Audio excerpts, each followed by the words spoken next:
இன்னைக்கு நம்ம ஹெல்தியான உருண்டை கொழுக்கட்டையை பார்க்கலாம். அதுக்கு முதல்ல நம்ம துருவன தேங்காய் சேர்த்துக்கலாம். ஒரு கைப்பிடி அளவுக்கு நம்ம நாட்டு சக்கரை சேர்த்துக்கிட்டோம். இதோட ஒரு கப்பு கோதுமை மாவு சேர்த்துக்கலாம். பால் வந்து இப்படி தெளிச்சு பிசைஞ்சுக்கோங்க. ரொம்ப மொத்தமாக ஊற்றிடாதீங்க.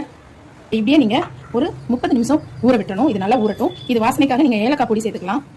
இப்போ கொஞ்சமாக நெய் இதில் தொட்டு நீங்கள் இதில் உருண்டை பிடிச்சிக்கலாம். இப்போ உங்களுக்கு எந்த சைஸு உருண்டை வேணுமோ அந்த சைஸுக்கு நீங்கள் பிடிச்சி வச்சுக்கலாம். இது ரொம்பவே சூப்பராக இருக்கும். ரொம்ப ஹெல்த்தியாக இருக்கும். ஈஸியான வேலை தான் உங்களுக்கு. தேங்காய் துருவி நீங்கள் வெல்லம் போடலாம். நம்ம இன்றைக்கி நாட்டு சக்கரை சேர்த்துக்கிட்டோம். மூணையும் நீங்கள் மிக்ஸ் பண்ணி நெய் இட்லி பாத்திரத்துலையும் நெய் தடவி வச்சுருங்க. ஆவியில் வேக விட்டது எல்லாமே உடம்புக்கு ரொம்பவே நல்லது தான். தேங்காய் கொஞ்சம் ஜாஸ்தி போட்டிங்கன்னா நல்லாயிருக்கும். இதோட நீங்கள் வேர்க்கடலை கூட போடலாம். இப்போது நம்ம இந்த உருண்டைகளை இட்லி பாத்திரம் தண்ணி ஊற்றி கொதிக்க வச்சுருக்கோம். அதில் வச்சிடலாம். இப்போது கொழுக்கட்டை எல்லாமே சூப்பராக வெந்திருக்கு. நல்லா பலன்னு கொழுக்கட்டை.